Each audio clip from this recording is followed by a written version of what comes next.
Kita duduk pada malam hari yang mulia ini dalam rangka bersyukur kepada Allah Subhanahu wa taala atas nikmat kemerdekaan yang Allah Subhanahu wa taala berikan kepada kita. Sebab nikmat kemerdekaan begitu mulia, begitu agung. Kemerdekaan yang Allah berikan kepada kita sangat patut untuk kita syukuri. Tetapi banyak orang-orang sekarang, mereka bersyukur kepada Allah Subhanahu wa taala. Mereka lalai dalam bersyukur kepada Allah, sehingga cara mereka bersyukur kepada Allah justru dengan cara-cara yang mendurhakai Allah Subhanahu wa taala.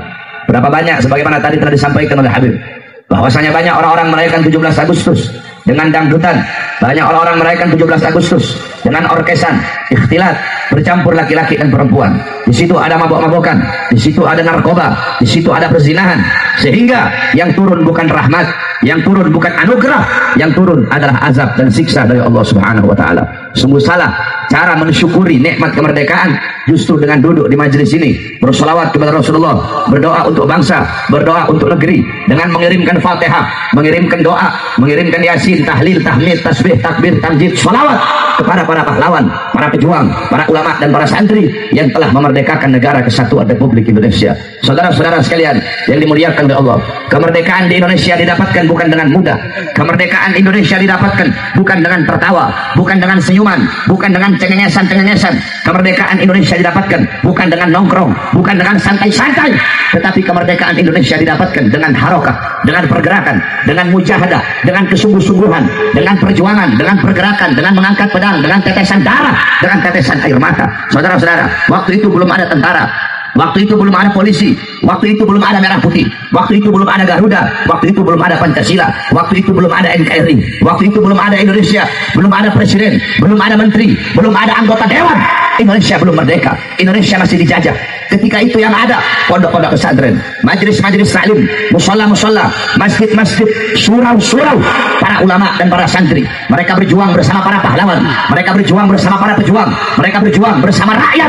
Sama-sama mereka mengangkat senjata untuk memerdekakan bangsa dan rakyat dengan cengengesan, bukan dengan sebagaimana yang disampaikan oleh Islam Nusantara pada sekarang, yang dimana banyak aliran-aliran Islam Nusantara mereka menyalahgunakan rahmatan lil alamin. Mereka berkata, udahlah, gak usah jihad, udahlah, gak usah angkat pedang, Islam itu rahmatan lil alamin. Kamu ngapain itu mukulin, hancurin diskotik? Gak usah, Islam itu rahmatan lil alamin. Kamu ngapain bubarin aliran sesat? Gak usah, Islam itu rahmatan lil alamin. Saudara-saudara, jikalau rahmatan lil alamin diartikan diam terhadap kezaliman, jikalau rahmatan lil alamin diartikan diam terhadap penindasan, jikalau rahmatan lil alamin diartikan diam terhadap kemungkaran, maka demi Allah, pendiri Nahdlatul Ulama Kiai Haji Hashim Asy'ari, ketika Bung Tomo dan para anak-anak Surabaya datang kepada beliau meminta pendapat, meminta pandangan, meminta fatwa, meminta ijtihad, apakah beliau berkata, udahlah, gak usah berjuang lawan Jepang, gak usah berjuang lawan Belanda, gak usah berjuang lawan Inggris, Islam itu rahmatan lil alamin. Doain aja biar Jepang dapat hidayah, doain aja biar Belanda dapat hidayah,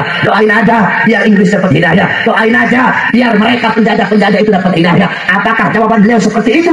Tidak, saudara. Ketika beliau ditanya, wahai kiai, wahai syekh, wahai hadratus syekh, bagaimana, apa yang harus kita lakukan? Besok tentara Inggris mau datang untuk mengambil senjata-senjata kita. Apa jawaban Kiai Haji Asy'ari? Wajib bagi setiap muslim untuk mempertahankan tanah airnya, sehingga ketika satu daerah, suatu negeri dijajah oleh orang lain, maka jihad hukumnya fardu ain. Wajib bagi setiap anak-anak Indonesia mengangkat pedang berjuang untuk bangsa, rakyat, dan negara Indonesia. Kalau Islam rahmatan lil alamin diartikan seperti yang Islam Nusantara artikan sekarang, maka demi Allah Kiai Haji Hashim Asy'ari tidak akan mengeluarkan fatwa dan ijtihad seperti itu. Jikalau rahmatan lil alamin diartikan diam terhadap penindasan, diam terhadap penjajahan, maka Indonesia tidak akan pernah mendapatkan kemerdekaannya. Kemerdekaan Indonesia didapatkan dengan perjuangan, dengan pergerakan, dengan mengangkat pedang, dengan mengangkat tabur runcing, dengan perlawanan, dengan berjuang, dengan berperang, saudara-saudara. Bahkan santri-santri dan para ulama, saudara-saudara, tanah Indonesia telah dicuci dengan darah para ulama, darah para habaib, darah para kiai, darah para santri telah membasahi tanah Indonesia. Indonesia tidak akan pernah dipisahkan dari ulama. Kemerdekaan Indonesia didapatkan tidak bisa dilepaskan dari perjuangan para ulama, perjuangan para kiai, perjuangan para santri. Di Bekasi ada Kiai Haji Nur Ali, yang dimana beliau bersama masyarakat Bekasi ketika itu berjuang untuk melawan Belanda. Saudara-saudara sekalian, waktu itu santri-santri zaman dulu yang berjuang untuk bangsa, malam mereka megang pena, malam mereka megang kitab, malam mereka murojaah, mutalaah, hifdzul mutun, tadarus Quran, mereka tahajud, malam mereka basah dengan air mata kerinduan kepada Allah. Tetapi begitu terbit matahari, begitu siang mereka nggak pegang pulpen, mereka nggak pegang kitab. Kalau malam mereka pegang pulpen, malam pegang kitab, malam pegang Quran, malam basah dengan air mata rindu, air mata cinta kepada Allah. Maka siang mereka megang pedang, tubuh mereka asa dengan darah mati syahid di jalan Allah untuk kemerdekaan bangsa Indonesia. Kemerdekaan ini didapatkan dengan susah payah, dengan letih, dengan perjuangan, dengan darah, dengan air mata, saudara-saudara. Kalimat apa yang mereka teriakkan? Kalimat apa yang mereka serukan? Tidak ada kalimat yang bisa membuka gerbang kemerdekaan Indonesia. Kalimat apa yang disampaikan, yang dilontarkan, yang diteriakkan, yang disuarakan oleh Bung Tomo beserta anak-anak Surabaya? Kalimat apa yang diteriakkan oleh Haji Nur Ali? Kalimat apa yang diteriakkan oleh Jenderal Sudirman? Yang diteriakkan oleh Pangeran Diponegoro? Yang diteriakkan oleh Imam Bonjol? Yang diteriakkan oleh Pangeran Antasari? Tidak ada kalimat lain yang mereka teriakkan. Tidak ada kalimat yang bisa membangkitkan, yang bisa membakar semangat pemuda-pemudi Indonesia, semangat para ulama, semangat para santri, semangat para pejuang untuk memerdekakan bangsa Indonesia. Kalimat yang menjulang tinggi di atas langit Indonesia sehingga gerbang kemerdekaan Indonesia bisa terbuka. Kalimat yang membakar, kalimat yang bisa merobek-robek, apa yang bisa merobek-robek hati para musuh, kalimat yang membuat hati-hati musuh kacau, kalimat yang membuat hati-hati musuh ketakutan, kalimat yang membuat hati-hati para penjajah khawatir. Tidak ada kalimat yang mereka teriakkan, tidak ada kalimat yang bisa membuka ambang gerbang kemerdekaan Indonesia kecuali kalimat